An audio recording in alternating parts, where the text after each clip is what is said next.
প্রতি বছর এসএসসি পরীক্ষার সময় তুমি ইউটিউব বা ফেসবুকের মতো প্ল্যাটফর্মে এসএসসি টাইম ম্যানেজমেন্ট নিয়ে এরকম অনেক ভিডিও দেখতে পাবে।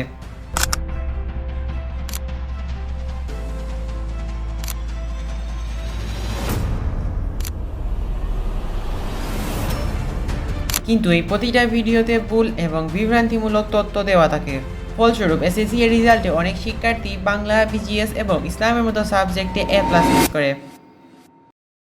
কেন তারা এইরকম ভুল এবং বিভ্রান্তিমূলক ভিডিও বানাচ্ছে, নাকি তারা জেনেই শুনে এরকম করছে? আসসালামু আলাইকুম সবাইকে, আশা করি তোমরা সবাই অনেক ভালো আছো। আজকে কি নিয়ে কথা বলবো তা তুমি থাম্বনেল এবং ইন্ট্রো থেকেই বুঝতে পারছো। তো দেরি না করে মূল পার্টে চলে যাই। এসএসসি এক্সামে নন সায়েন্সের সাবজেক্টগুলো যেমন বাংলা, বিজিএস ও ইসলাম এবং অন্যান্য যে সাবজেক্টগুলো আছে, প্রতিটা সাবজেক্টের জন্য 3 ঘন্টা করে সময় থাকবে।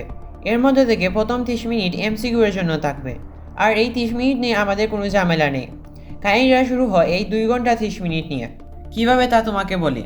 তুমি যে ভিডিও দেখেছো বা দেখবে সামনে, সেখানে তুমি দেখে থাকবে যে প্রতিটা সৃজনশীলের জন্য 21 মিনিট বা 20 মিনিট করে বলবে, কিন্তু রিয়েলিটিতে তা মাত্র 19 মিনিটের কাছাকাছি থাকে। এখন আবার প্রশ্ন আসে কিভাবে।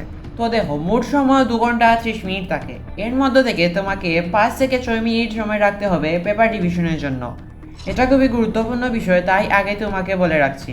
বাকি সময় থাকে আমাদের 2 ঘন্টা 25 মিনিট। তারপর আসে কোয়েকশন পাওয়ার পর তা একবার সম্পূর্ণ দেখা এবং সিলেক্ট করবে যে তুমি কোন সৃজনশীলগুলো লিখবে। এইটা করতে তোমার মিনিমাম 5 থেকে 8 মিনিট সময় লাগবে। ধরে নিলাম যে তোমার 6 মিনিট লাগলো, যদিও আর একটু বেশি সময় লাগে, তারপর ধরে নিলাম যে 6 মিনিটই লাগলো। তো আমাদের মোট সময় থেকে এই 6 মিনিটকে বিয়োগ করলে তাকে 2 ঘন্টা 19 মিনিট। এইবার তুমি লেখা শুরু করলা। এর মধ্যে থেকে তুমি কয়েকটা সৃজনশীলে আটকায় যেতে পারো এবং সেই সৃজনশীলের জন্য চিন্তা করতে হবে তোমাকে।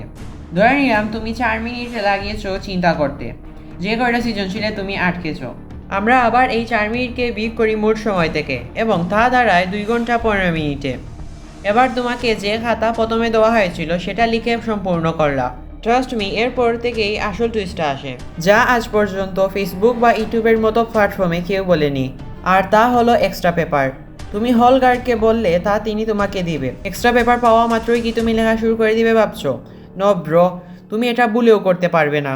তোমাকে প্রথমে একটা কাজ করতে হবে, আর তা হলো এক্সট্রা পেপারের উপরে একটা নম্বর দেওয়া থাকবে এবং সেই নম্বরটা তোমাকে প্রথমে যে খাতা দেওয়া হয়েছিল টিক এর প্রথম পেজে রুল রেজিস্ট্রেশন যেখানে লিখেছো এবং টিক এর পাশে একটা চক দেখতে পারবা। ওইখানে কিছু ছোটো ছোটো গড় আছে, ওইখানে তোমাকে এক্সট্রা পেপারের উপর যে নম্বরটা ছিল তা লিখে বৃত্তভরাট করতে হবে। তারপর ওই একই খাতার উল্টা দিকে ঠিক নিচের দিকে একটা খালি জায়গা দেখতে পারবা। ওইখানে তোমাকে এক্সট্রা পেপারের উপর যে নম্বরটা ছিল ওইটা লিখতে হবে। এখানে লেখা শেষে এক্সট্রা পেপারে আসবা এবং এক্সট্রা পেপারটার প্রথম পেজে পরীক্ষার নাম, বিষয়, কোড এবং তারিখ লিখতে হবে। তারপর তোমাকে খাতা রুল করতে হবে। তুমি অ্যাটলিস্ট 2টা এক্সট্রা পেপার নিবা, আমি শিওর। এবং এই প্রসেসগুলো করতে তোমার অ্যাটলিস্ট 1 থেকে 2 মিনিট সময় লাগবে।